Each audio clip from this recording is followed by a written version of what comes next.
Boy, ito yung idol ko, boy. Boy, sir, tiga saan ka, sir? Sir, tiga saan ka, sir? Sir, daba.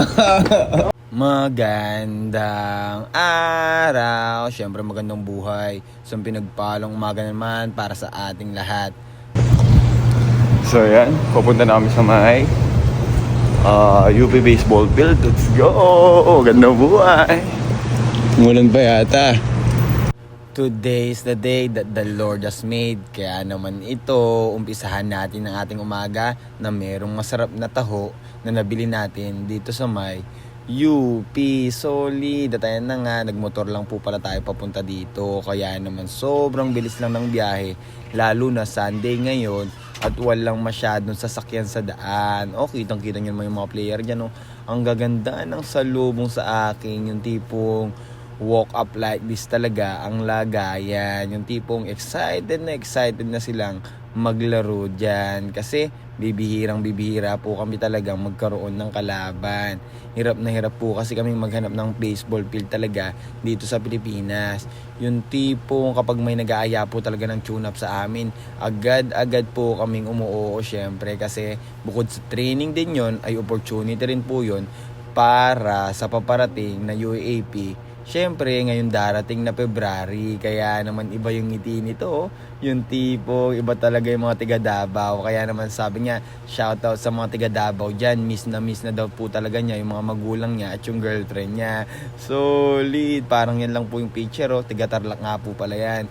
Yan nga po pala si Go. Pinagpalit ang lahat para sa iisang pagmamahal. Solid, ang palayaw nga po pala niyan is Paco. Grabe talaga.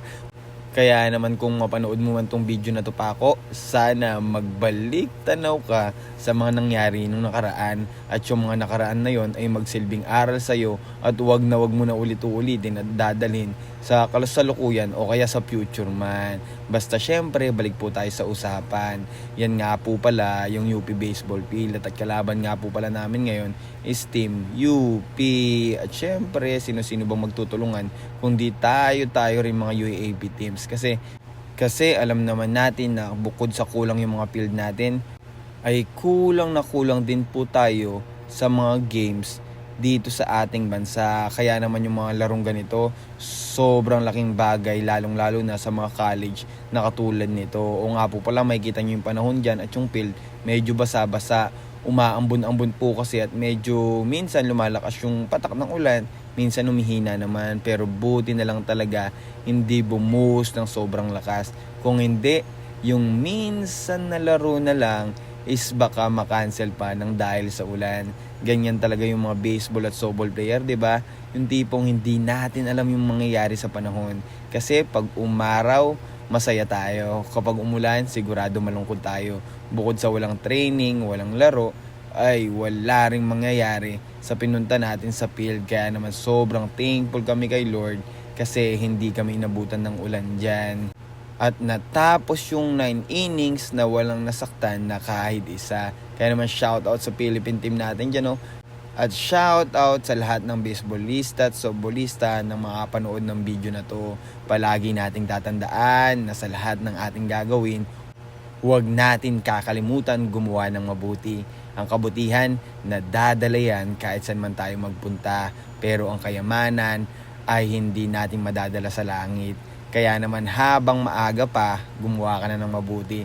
Yung tipong yung hindi makakalimutan ng mga taong nakapaligid sa atin.